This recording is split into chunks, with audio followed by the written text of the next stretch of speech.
الحمد لله نحمده ونستعينه ونستغفره ونؤمن به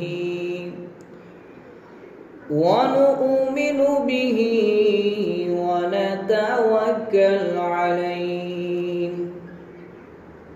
ونعوذ بالله من شرور أنفسنا من يهده الله فلا مضل له ومن يضلله فلا هادي له ونشهد أن سيدنا وسندنا وحبيبنا وطبيبنا ومولانا محمدا عبده ورسوله أرسله بالحق بشيرا ونذيرا وداعيا إلى الله بإذنه وسراجا وقمرا منيرا عما بعد فأعوذ بالله من الشيطان الرجيم بسم الله الرحمن الرحيم إنك لا تهدي من أحببت ولكن الله من يشاء صدق الله مولانا العظيم صلى الله على محمد صلى الله عليه وسلم صلى الله على محمد صلى الله عليه वसल्लम रहे मेरे मस्कन हवाले काबा बने मेरे मदफन दियारे मदीना बलगल उला बिकमालिही कशफद दुजा बिजमालिही हसनत जमीउ खिसालिही सल्लु अलैहि व आलिहि अल्हम्दुलिल्लाह।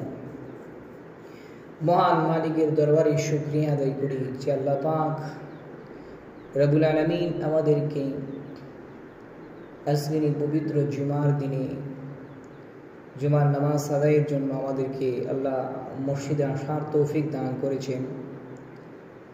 এর জন্য সকলেই অন্তর থেকে মহান মালিকের দরবারে শুকরিয়া আদায় করি আলহামদুলিল্লাহ। সূরাতুল পবিত্র কোরআনের সূরা কসসের 56 নম্বর আয়াত তেলাওয়াত করেছি। এই আয়াতের আলোকে কিছু কথা বলবো। আল্লাহ পাক সূরা কসসের এই আয়াতের মধ্যে বলেন ইন্নাকা লাতাহদি মান আহবাবতা ওয়ালাকিন্নাল্লাহা মান ইয়াশা।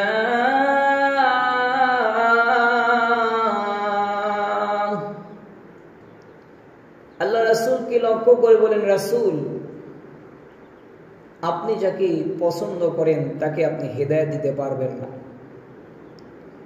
ওয়ালাকিল্লা ইয়াহদি মান ইয়াশা ওয়ালাকিন্নাল্লাহা ইয়াহদি মান ইয়াশা। মহান আল্লাহ যাকে চান তাকে হেদায়েত দান করেন। আপনি যাকে পছন্দ করেন তাকে হেদায়েত দিতে পারবেন না। আল্লাহ যাকে চান তাকে হিদায়াত দান করেন। এই আয়াত দ্বারা স্পষ্ট আল্লাহ বুঝায় দিলেন হিদায়াতের মালিক হলো একমাত্র আল্লাহ। নবী রাসূলরা হেদায়েত দিতে পারে না। নবী রাসূলরা দুনিয়াতে আসছে হেদায়েতের দিকে রাস্তা দেখার জন্য, হেদায়েত দেওয়ার জন্য নয়। হেদায়েতের মালিক একমাত্র আল্লাহ। নবীরা হেদায়েত দিতে পারে না। এই আয়াতের শানে নজুলটা কেন নাজিল হলো রাসূলের উপরে, এটা আমরা পরে আলোচনা করব। এর আগে আমরা হেদায়েতের মালিক একমাত্র আল্লাহ, নবীরা হেদায়েত দিতে পারে না, এর উদাহরণ কোরআন থেকে কয়েকটা আলোচনা করব, উদাহরণ পেশ করব।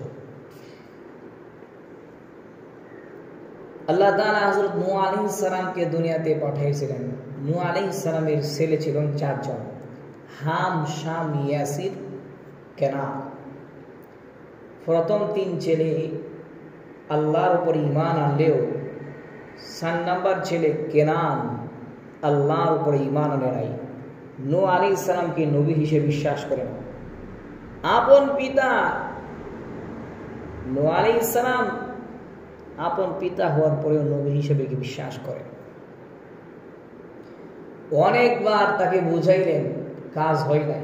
সর্বশেষ যখন আল্লাহ আসমান থেকে বৃষ্টি নাজিল করলেন, জমিন থেকে দ্রুত গতিতে পানি উপরে উঠতেছিল, বন্যার মাধ্যমে আল্লাহ সবাইকে ধ্বংস করে দিবেন, এই সিদ্ধান্ত যখন হলো, আল্লাহর পয়গম্বর নূহ আলাইহিস সালাম সর্বশেষ তার ছেলে কেনানের কাছে ইসলামটা পেশ করেন।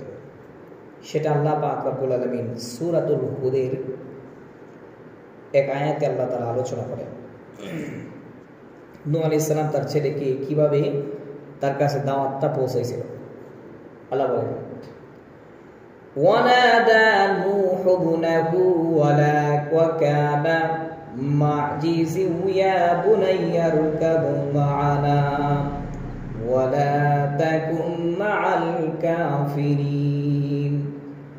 আল্লাহর পয়গম্বর নূহ আলাইহিস সালাম তার ছেলে কেনানকে ডাক দিয়ে বলেন, আমার সন্তান, ওয়াকানা ফি মাজিজি ইয়া বুনাইয়া রকাব মা'ানা, মহান আল্লাহর উপর ঈমান আনো, এরপরে আমাদের সাথে তুমি নৌকায় আরোহণ করো, ওয়ালা তাকুম মা'আল কাফিরিন, কাফিরদের সাথে একত্রিত হয় না। আল্লাহর পয়গম্বর নূহ আলাইহিস সালাম যখন তার ছেলে কেনানকে সর্বশেষ দাওয়াত দিলেন, কেনান তখন জবাবে বলেন, ক্বালা সাআবি ইলা জাবালি ইয়াসিমুনি মিনাল মা। কেনান জবাব দেন, আপনার আল্লাহর বন্যা, আপনার বন্যা আমার কোনো ক্ষতি করতে পারবে না। আমি বন্যার পানি থেকে বাঁচার জন্য পাহাড়ের উপর আশ্রয় নিব। জবাবে নূহ আলাইহিস সালাম বলেন, ক্বালা লা আসিমাল ইয়াউমা মিন আমরিল্লাহি ইল্লা মান রাহিমা। ও আমার সন্তান কেনান, ভালো করে শোনো, মহান আল্লাহর আজকের এই গজব থেকে পৃথিবীর কোনো মানুষ বাঁচতে পারবে না। যারা আমাদের সাথে নৌকায় আরোহণ করবে তারা বাঁচতে পারবে, ওয়া ইল্লা মান রাহিমা, এরপরে মহান আল্লাহ যার উপরে রহম করেন সেও বন্যার পানি থেকে বাঁচতে পারবেন। এই 2 শ্রেণীর মানুষ ছাড়া কেউ বন্যা থেকে বাঁচতে পারবে না। আল্লাহ পাক রব্বুল আলামিন নূহ আলাইহিস সালামের সাথে যারা নৌকায় আরোহণ করেছিল তারা বেঁচে গিয়েছিল,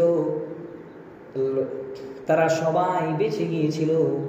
নূহ আলাইহিস সালাম যে বলেছিলেন ইল্লা মান রাহিমা, অথবা যারা যার প্রতি আল্লাহ রহম করে তাকে আল্লাহ তাআলা নৌকায় আরোহণ না করলেও আল্লাহ তাআলা তাকে বাঁচায় রাখবেন।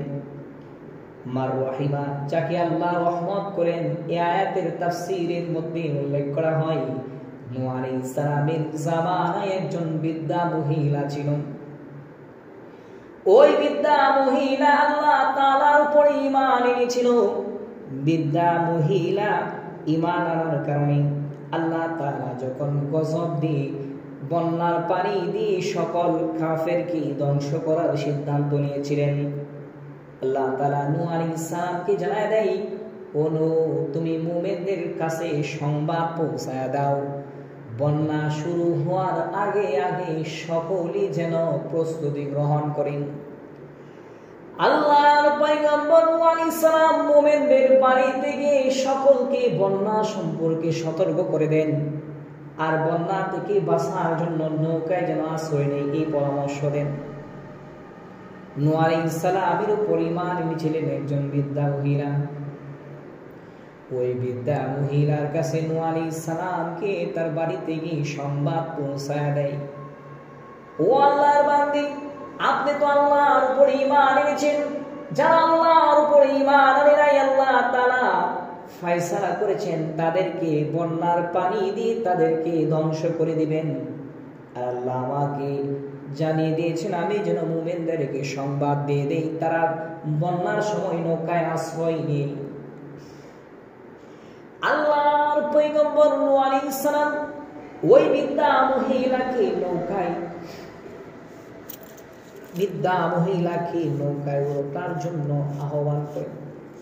বৃদ্ধা মহিলা জবাব দেয়, ও আল্লাহর পয়গম্বর নূহ, পৃথিবীতে আমার আপন বলতে কেউ নাই, এই দুনিয়ার মধ্যে আমি একা একা বাস করি, নির্জন বাড়িতে আমি একা একা বাস করি। যদি বন্যা শুরু হয় আর আমি সংবাদ না পাই, আপনি আমাকে খুঁজে আমার বাড়ি থেকে নিয়ে যান। এরপরে নূহ আলাইহিস সালামের বন্যা যখন শুরু হয়ে যায়, আল্লাহর পয়গম্বর নূহ আলাইহিস সালাম নৌকার মধ্যে আরোহণ করেন, মুমিনরা আরোহণ করেন, কিন্তু ওই বৃদ্ধা মহিলার কথাটা নূহ আলাইহিস সালাম ভুলে গিয়েছিলেন। আল্লাহর পয়গম্বর নূহ আলাইহিস সালাম বৃদ্ধা মহিলার কথা ভুলে যায়। 40 দিন পরে যখন বন্যা শেষ হয়ে যায়, নূহ আলাইহিস সালাম নৌকা থেকে অবতরণ করলেন। মুমিনদের দিকে তাকায় দেখেন সমস্ত মুমিনরা সেখানে উপস্থিত থাকলেও ওই বৃদ্ধা মহিলাটা সেখানে উপস্থিত ছিল না। নূহ আলাইহিস সালাম আফসোস করলেন আর মনে মনে ভাবতে লাগলেন, বৃদ্ধা মহিলাটা বলেছিল তাকে নেওয়ার জন্য, আমি তো ভুলে গিয়েছি। এবার নূহ আলাইহিস সালাম ওই বৃদ্ধা মহিলার বাড়ির দিকে রওনা হয়ে যায়। গিয়ে দেখি তার কি অবস্থা, তার লাশটা তার বাড়ির আশেপাশে পাওয়া যায় কিনা। আল্লাহর পয়গম্বর নূহ আলাইহিস সালাম বৃদ্ধা মহিলার বাড়ির দিকে যখন রওনা হয়ে যায়, একটু দূর থেকে বাড়ির কাছাকাছি যখন গেলেন, দূর থেকে তাকায় দেখেন বৃদ্ধা মহিলাটা সুস্থ অবস্থায় বাড়ির উঠানে উঠান ঝাড়ু দিতেছে। নূহ আলাইহিস সালাম ওই বৃদ্ধ মহিলার সামনে গিয়ে দাঁড়ায়। ওই বৃদ্ধা মহিলা নূহ আলাইহিস সালামকে দেখে বলেন, ও আল্লাহর পয়গম্বর নূহ, আপনি না বলেছিলেন বন্যা শুরু হয়ে যাবে, কোথায় বন্যা তো আসলো না, এখন কি বন্যা হবে নাকি? আপনি কি আমাকে নেওয়ার জন্য আসছেন? আপনি যেদিন আমাকে বন্যা সম্পর্কে সতর্ক করেছেন সেদিন থেকে আমি সামান গুছিয়ে রেখেছি, এখন যদি বন্যা শুরু হয় চলুন আমরা নৌকায় গিয়ে আশ্রয় নিই। আল্লাহর পয়গম্বর নূহ আলাইহিস সালাম এই দৃশ্যটা দেখে মহান আল্লাহর কাছে ডাক দিয়ে বলেন, রব্বুল আলামিন, কিভাবে এই বৃদ্ধা মহিলাটা বেঁচে আছে কিছুই তো জানি না। আল্লাহ পাক রব্বুল আলামিন নূহ আলাইহিস সালামকে জানায় দেয়, নূহ, তুমি তোমার উম্মতকে, ও আমার নবী নূহ, তুমি তোমার উম্মতকে ভুলে গেলেও আমি আল্লাহ ঈমানদার বান্দা বান্দীদেরকে বলি না। আল্লাহ পাক রব্বুল আলামিন নূহ আলাইহিস সালামকে জানায় দেয়, গোটা দুনিয়ার মধ্যে বন্যা দিলেও আমি ওই মহিলাকে বন্যার পানি থেকে আমি আল্লাহ হেফাজত করেছি। সুবহানাল্লাহ, আল্লাহ চাইলে সব সম্ভব। পানি গোটা দুনিয়াতে ঢুকলে মহিলার বাড়ির আশেপাশে পানি ঢুকে নাই, মহিলা বন্যার পানি দেখে নাই, খুঁজে পাই নাই যে বন্যা হয়েছে। নূহ আলাইহিস সালাম বলেছেন, ইল্লা আমার রহিমা, যার উপরে আল্লাহ রহমত করেন সে এই বন্যা থেকে বাঁচতে পারবে। মহিলার উপরে আল্লাহ রহমত করেছিলেন। নূহ আলাইহিস সালাম তার ছেলেকে জবাব দিতেছিলেন যে আরোহণ করে নৌকার মধ্যে, না হয় আজকে বাঁচতে পারবে না, একমাত্র যারা নৌকায় আরোহণ করে তারাই বাঁচতে পারবে, অথবা আল্লাহ যার উপরে রহমত করেন, আর আল্লাহ মুমিনদের উপরে রহমত করেন, বিদায় এই মহিলা মুমিন হওয়ার কারণে বেঁচে গিয়েছে। ওয়াহালা বাইনাহুমাল মাউজু ফাকানা মিনাল মুগরাকিন। আল্লাহর পয়গম্বর নূহ আলাইহিস সালাম ছেলেকে বুঝাইলেন, তার ছেলে নৌকায় আরোহণ করলো না, ঈমান আনলো না। আল্লাহর নবী নূহ আলাইহিস সালামের ছেলে কেনান এরপরে ওই বন্যার পানি থেকে বাঁচার জন্য পাহাড়ের মধ্যে আশ্রয় নিয়েছি। কিন্তু নূহ আলাইহিস সালামের বন্যার পানি পৃথিবীর সবচাইতে বড় পাহাড়ের 40 গজ উপরে দিয়ে চলে গিয়েছিল। পানি এত বেশি বেড়ে গিয়েছিল, 40 গজ উপর পর্যন্ত পানি হয়েছিল।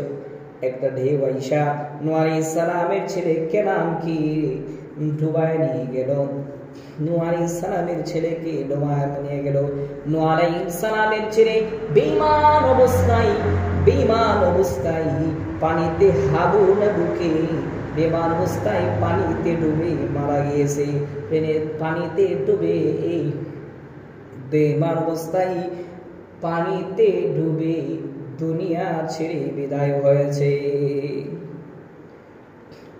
নূহ আলাইহিস সালাম ছেলে যখন মারা গেল চোখের সামনে, এরপরে আল্লাহর কাছে ছেলের জন্য ক্ষমা চাই। আল্লাহ বলেন, ওয়ানাদা নূহু রাব্বাহু ফাকালা রাব্বি ইন্না বুনি মিন আহলি ওয়া ইন্না ওয়া'দাকাল হাক্কু ওয়া আনতা আহকামুল হাকিমিন। আল্লাহর কাছে ডাক দিয়ে বলেন, ও রব্বুল আলামিন, আমার ছেলে কেনান আমার পরিবারের অন্তর্ভুক্ত, আর তুমি তো ওয়াদা করেছিলে আমার পরিবারের লোকদেরকে জাহান্নামে জ্বালাইবে না। আমার ছেলে নূহ এর ব্যাপারে কি ফয়সালা, তুমি তাকে ক্ষমা করে দাও। নূহ আলাইহিস সালাম যখন তার সন্তান বেঈমান সন্তানের জন্য ক্ষমা চাইলেন, আল্লাহ জবাব দেন, ক্বালা ইয়া নূহু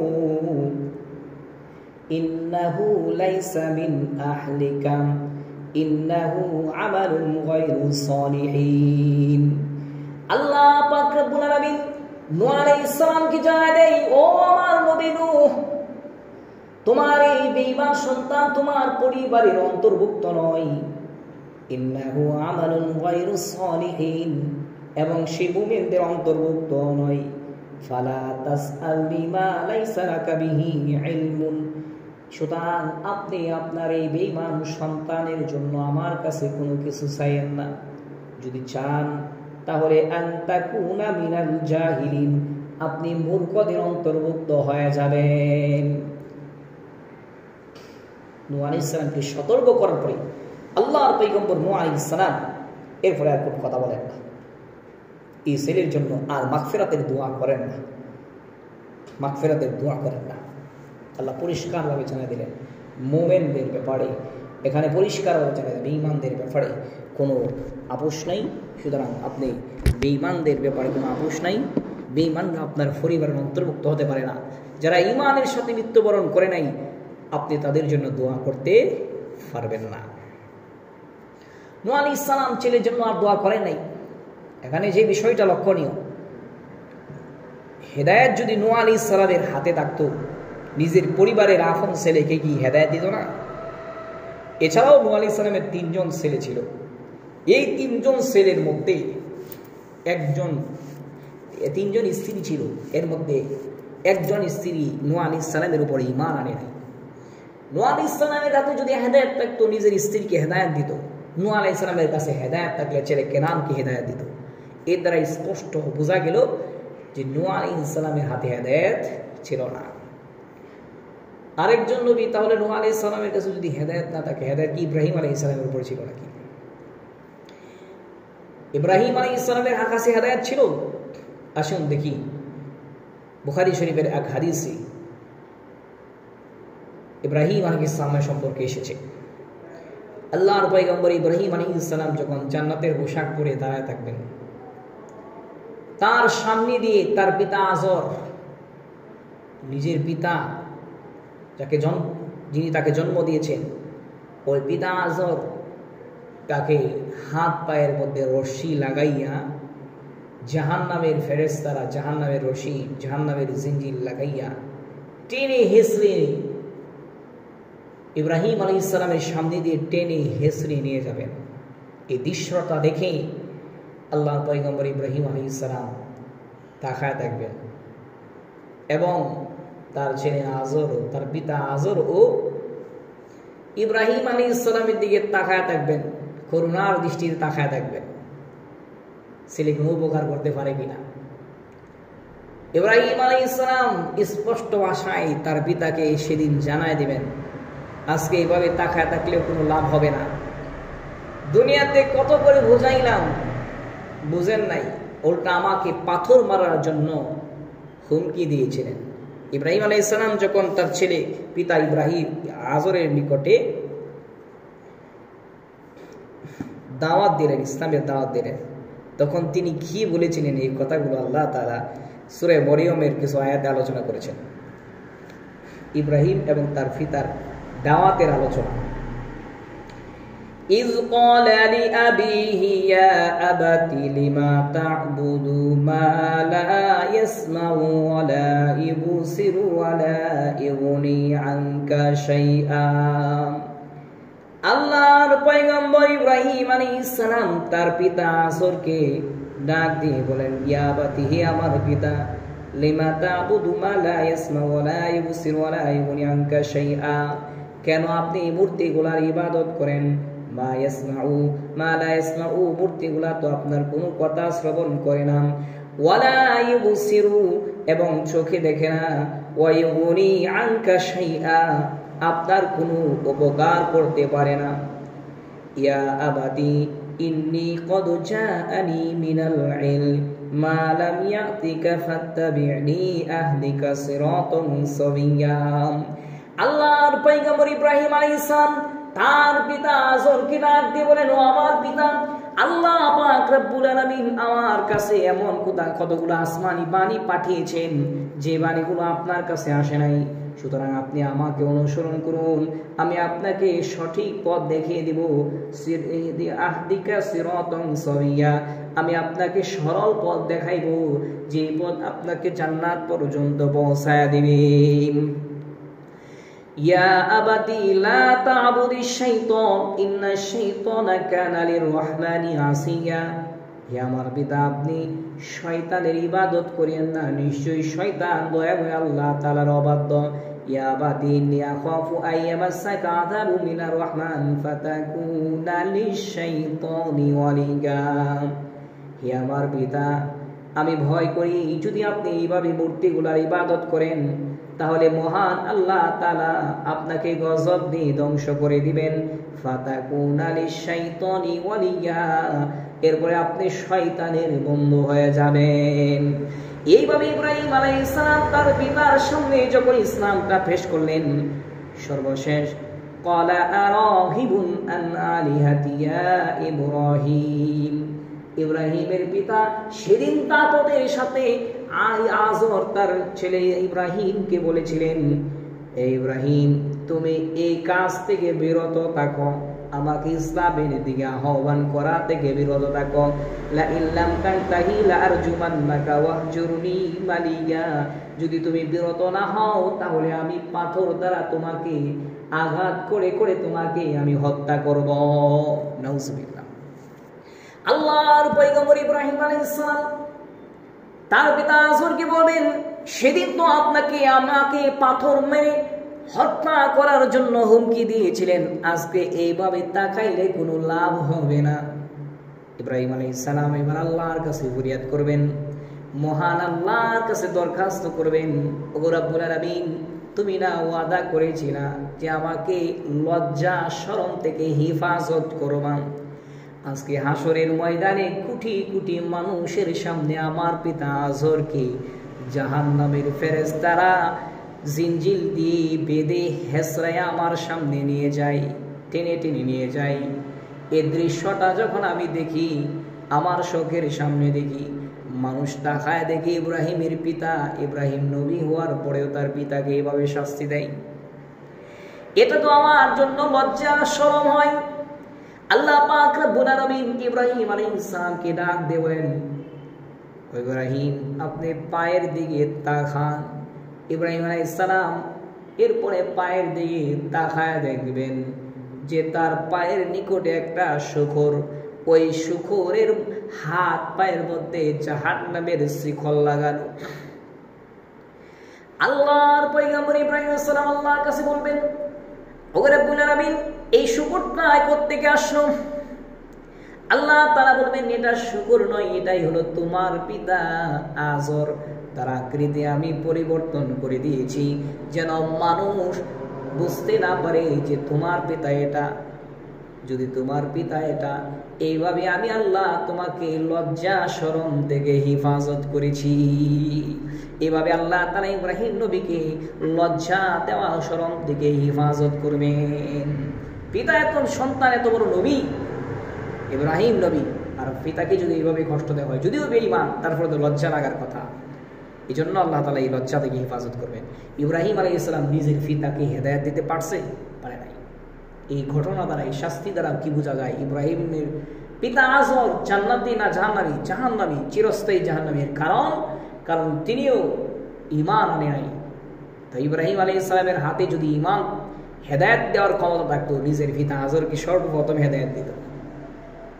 ইব্রাহিম আলাইহিস সালাম হেদায়েত দিতে পারে নাই, বোঝা গেল ইব্রাহিম আলাইহিস সালাম হেদায়েতের মালিক নয়। তাহলে হেদায়েতের মালিক কে? আল্লাহ। আরেকজন নবী লূত আলাইহিস সালাম, ওনার স্ত্রী, উনি ওনার উপর ঈমান আনে নাই, এবং ইব্রাহিম আলাইহিস সালাম উপর ঈমান আনে নাই। আরেকজন ব্যক্তি, মহিলা, নাম তার কি? এই দুইজন মহিলার কথা আল্লাহ সূরা তাহরীমের 10 নম্বর আয়াতে আলোচনা করেছেন। আল্লাহ বলেন যে এই দুইজন নারী, লূত নবীর স্ত্রী, নূহ নবীর স্ত্রী, এই দুইজন নারী নেককার দুইজন নবীর স্ত্রী হওয়ার পরেও তারা ঈমান আনে নাই। আল্লাহ তাআলা বলেন যে তারা পথভ্রষ্ট হয়ে গেছে। আল্লাহ তাআলা বলেন তারা পথভ্রষ্ট হয়ে গেছে। নবী হয়ে ওই স্ত্রীদেরকে হেদায়েত দিতে পারে নাই। হেদায়েতের মালিক কে? আল্লাহ, নবীরা নয়। আরেক দিক দিয়ে কট্টর কাফের ফেরাউনের স্ত্রী আসিয়া, উনি আবার কি? এই ফেরাউনের স্ত্রী আসিয়া, সে আল্লাহ তাআলার পরে ঈমান আনার কারণে কাফের ঘরের কাফের, ওই কাফের ফেরাউনের উপরে, ফেরাউন কাফের ঘরে বসবাস করার পরেও ঈমান এনেছেন কে? আসিয়া। আল্লাহ তাআলা চাইলে ফেরাউনের ঘরেও হেদায়েত দিতে পারেন। আল্লাহ চাইলে নূহ নবীর স্ত্রীকেও বেঈমান হেদায়েত দিতে না পারেন, হেদায়েত দেন না। এটাই হলো দৃষ্টান্ত। আল্লাহ চান।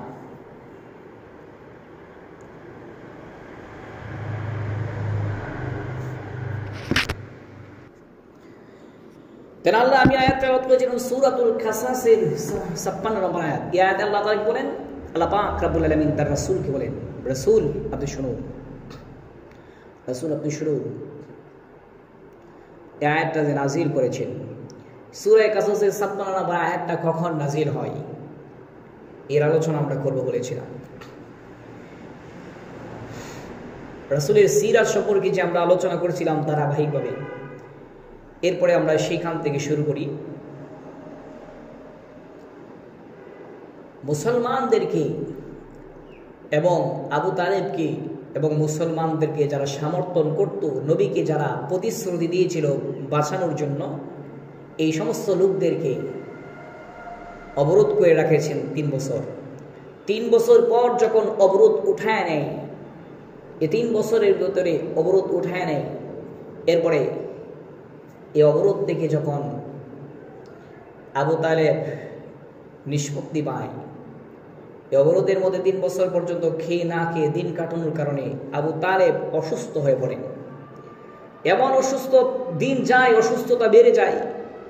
এইভাবে নবুয়তের 10 নম্বর বছরে রজব মাসে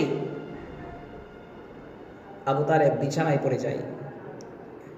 বোঝা যাচ্ছিল যে এই রোগ থেকে উনি সুস্থ হওয়ার সম্ভাবনা নাই। আল্লাহ নবী আবু তালেবের কাছে অনেকবার ইসলাম পেশ করেছেন, গ্রহণ করে নাই। মৃত্যু শয্যায় যখন শায়িত, আবু তালেব তো বড় একজন নেতা ছিল এবং ওই নেতা হওয়ার কারণে আবু জাহেল, উতবা, সাইবা তারাও নেতা, তারা দেখতে আসছে নেতারে। আবু তালেবকে দেখতে আসছে যে উনি মৃত্যু শয্যায় শায়িত। এই মুহূর্তে কি ঘটনাটা ঘটেছিল বুখারী শরীফের এক হাদিসে রাসূলের সাহাবী মুসাইব আলোচনা করেছেন। আল্লাহ নবীর সাহাবী মুসাইব রাদিয়াল্লাহু তাআলা আনহু বলেন, আবু তালেব যখন মৃত্যু শয্যায় শায়িত, আল্লাহ নবী রাহমাতুল লিল আলামিন আবু তালেবের কাছে গিয়ে বলেন, চাচা আপনি শুধু লা ইলাহা ইল্লাল্লাহ, মহান আল্লাহ ছাড়া কোনো মাবুদ নাই, এতটুকু শুধু বলুন। কথা দিলাম হাসরের ময়দানে আমি আপনাকে ছাড়া জান্নাতে প্রবেশ করব না। জবাবে আবু তালেব ডাক দিয়ে বলেন, ও ভাতিজা মুহাম্মদ, নতুন করে আমার কাছে কোনো কিছুই বলার প্রয়োজন নাই। পৃথিবীতে আমি তোমাকে যতটুকু চিনি, আমি তোমাকে যতটুকু চিনি, পৃথিবীর কোনো মানুষ তোমাকে এতটুকু চিনে না। আমি আবু তালেব তোমাকে যতটুকু চিনি, পৃথিবীর কোনো মানুষ তোমাকে ততটুকু চিনে না।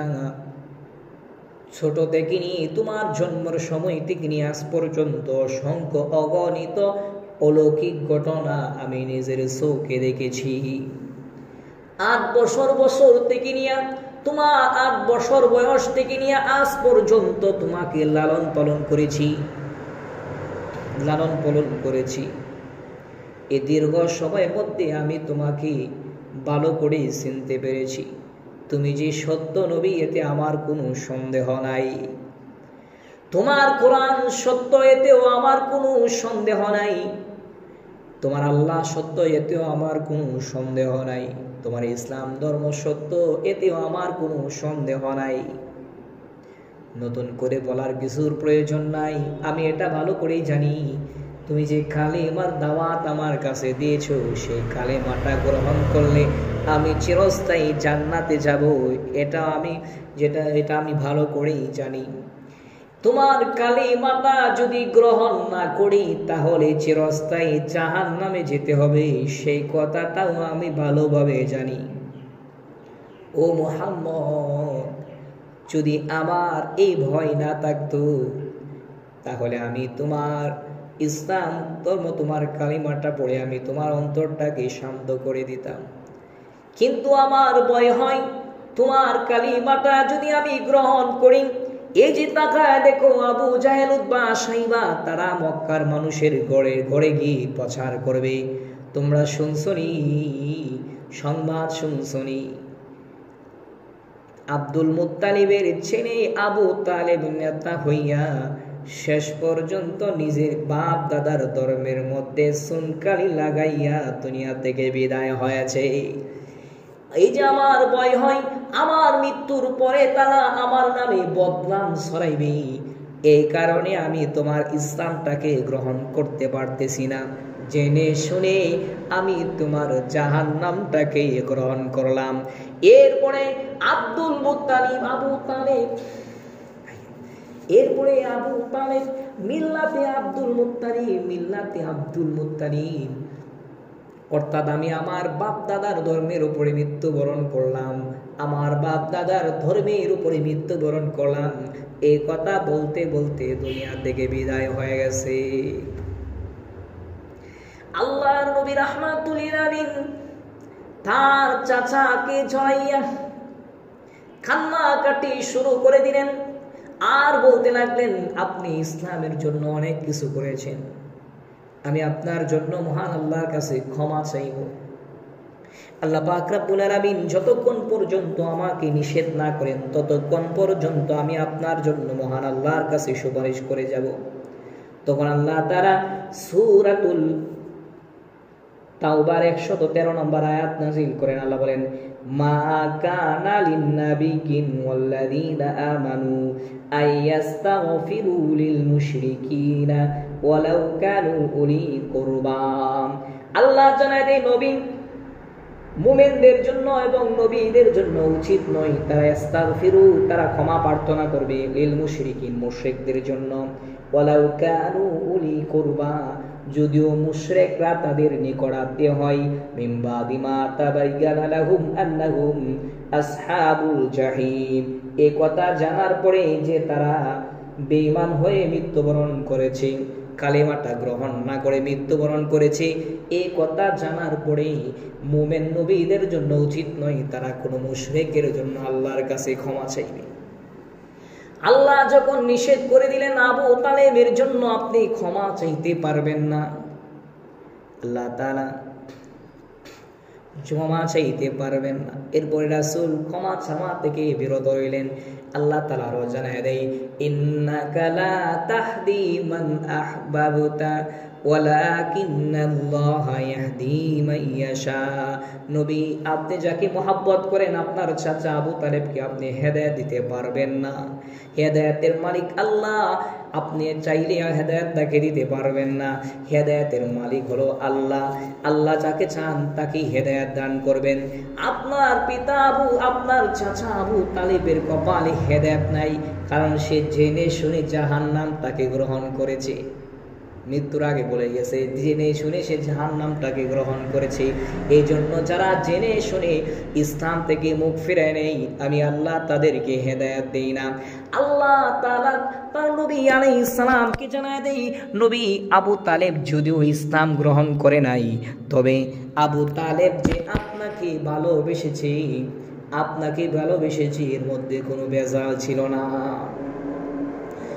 নবী আপনাকে ভালোবেসেছিল, এর মধ্যে কোনো ভেজাল ছিল না। বিদায় আমি আপনার আবু তালেবকে একটা সম্মান করব। 8 বছর বয়স থেকে আপনাকে লালন পালন করেছি, অসংখ্যবার আপনাকে খুলে নিয়ে আপনাকে ঘুম পাড়িয়েছি। আপনার শরীরটা তার শরীরটা আপনার শরীরের সাথে অসংখ্যবার লেগেছে, সুতরাং আমি তার শরীরটাকে জাহান্নামের আগুনে জ্বালাবো না, জাহান্নামের আগুনে জ্বালাবো না, জাহান্নামের আগুনে আমি তার শরীরটাকে জ্বালাইব না।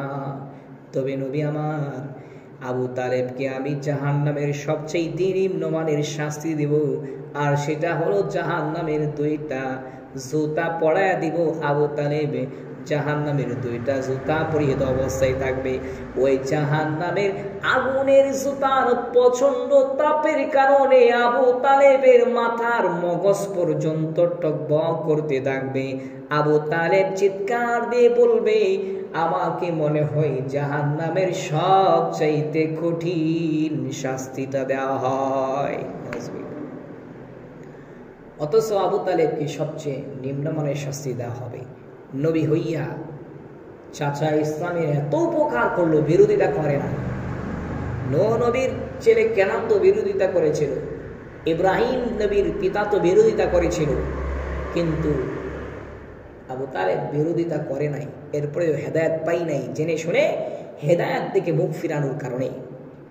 নবীর হাতে হেদায়েত থাকলে নবী চাচা আবু তালেবকে হেদায়েত দিতেন। নবীর হাতে হেদায়েত নাই, হেদায়েত আল্লাহর হাতে। আল্লাহ কাকে হেদায়েত দেন? যারা হেদায়েত কামনা করে, যারা হেদায়েত তালাশ করে। আল্লাহর কাছে কয়জন চান? এখন যারা বলেন হুজুর, এখন যারা বলবে যে আল্লাহর হাতে হেদায়েত, আল্লাহ হেদায়েত দেয় না দেখে তো আমরা নামাজও আসি না, ঠিক না? কোনোদিন চেষ্টা করছেন? চেষ্টা তো আল্লাহর কাছে না, চেষ্টা নিজের কাছে। চেষ্টা করেন, আল্লাহ হেদায়েত দিয়ে দেবে। আল্লাহর কাছে হেদায়েত চান, কয়দিন চাইছেন আল্লাহ আমাকে 5 ওয়াক্ত নামাজ পড়ার তৌফিক দান করেন? এটা চাইতে হবে, আল্লাহর কাছে চাইতে হবে, আল্লাহর কাছে চাইতে হবে। যারা আল্লাহর কাছে হেদায়েত চায় তারা হেদায়েত পায়, যারা হেদায়েতের জন্য চেষ্টা করে তারা পায়। যারা মুখ ফেরায় নেই তাদেরকে আল্লাহ হেদায়েত দেয় না। তাহলে এই আয়াত স্পষ্ট, নবীদের হাতে হেদায়েত নাই, হেদায়েত একমাত্র আল্লাহর হাতে। সুতরাং কেউ যদি বলে নবীর হাতে হেদায়েত নাই, হেদায়েত আল্লাহর হাতে নাই, নবীদের হাতে, এই জন্য আল্লাহ হেদায়েত নবীদেরকে পাঠিয়েছে, এরকম যুক্তি যদি কেউ দেয়, আপনারা এই যুক্তিগুলা মানুষকে মনে করবেন নিঃসন্দেহে শয়তান। এমন কথাবার্তা বলে এই আয়াতের অর্থ বলছে, পৃথিবীর কোনো আলেম, শ্রেষ্ঠ আলেমও যদি বলে থাকে, মক্কার ইমাম হোক না কেন, সে যদি বলে হেদায়েত আল্লাহর হাতে নয়, নবীর হাতে। মনে করবেন এই লোকটা শয়তান ছাড়া আর কিচ্ছু না, এ লোকটাকে মানা যাবে না, এই সমস্ত কথাবার্তা বলে তাবলিগটাকে দুই ভাগ করে দিছে। এই তাবলিগের আমির সাদ ইন্ডিয়ার দিল্লির, সে এই সমস্ত কথাবার্তা বলতো। সে বলতো হেদায়েত নাকি আল্লাহর হাতে নাই, নবীদের হাতে, এই জন্য নবীরা তাকে, নবীদেরকে আল্লাহ পাঠাইছেন দুনিয়াতে। এই সমস্ত কথা বলে তাবলিগটাকে দুই ভাগ করে দিয়েছে, ফিতনা লাগাই দিয়েছে। কিন্তু আলেমরা বসে থাকে নাই, আলেমরা প্রতিবাদ করেছেন। কারণ বাংলাদেশের মধ্যে কিন্তু আলেম বেশি। পবিত্র কোরআন যদিও মক্কায় নাজিল হয়েছে, কিন্তু এই কোরআনের ব্যাখ্যা বিশ্লেষণ হয়েছে ইন্ডিয়াতে, দারুল উলুম দেওবন্দে। আর এই ব্যাখ্যা বিশ্লেষণ গবেষণা করে আলেম হয়েছেন বাংলাদেশে বেশি। কোরআন নাজিল হয়েছে কোথায়? মক্কায়। এই কোরআনের ব্যাখ্যা বিশ্লেষণ হয়েছে কোথায়? দারুল উলুম দেওবন্দে। এই ব্যাখ্যা বিশ্লেষণ গবেষণা করে আলেম হয়েছেন বেশি বাংলাদেশে। বাংলাদেশে এত আলেম, পৃথিবীতে এত আলেম নাই। সুতরাং এই বাংলাদেশের মধ্যে এত আলেম যে পৃথিবীতে এত আলেম নেই, অন্য কোনো দেশে এত আলেম নাই। এই জন্য এই দেশে যদি কোনো কোরআনের বিরোধিতা কোনো কথাবার্তা হয়, আলেমরা তো প্রতিবাদ করবে, এটাই স্বাভাবিক বিষয়। কারণ আলেমরা দায়িত্বই হলো এটা। সাদের বিরোধিতা করেছি, এই জন্য দেখবেন তাবলিগের মধ্যে দুই ভাগ। এক ভাগ তারা আলেমরা মোটেও দেখতে পারে না, মোটেও দেখতে পারে না। তারা তাদেরকে সাপোর্ট করলো বিদায় তারাও হেদায়েত থেকে বঞ্চিত, নিঃসন্দেহে তারা জাহান্নামের রাস্তায় আছে। তাবলিগ করে তারা আলেম বিরোধী তাবলিগ করে নিঃসন্দেহে তারা আছে। আল্লাহ আমাদেরকে হেফাজত করুন।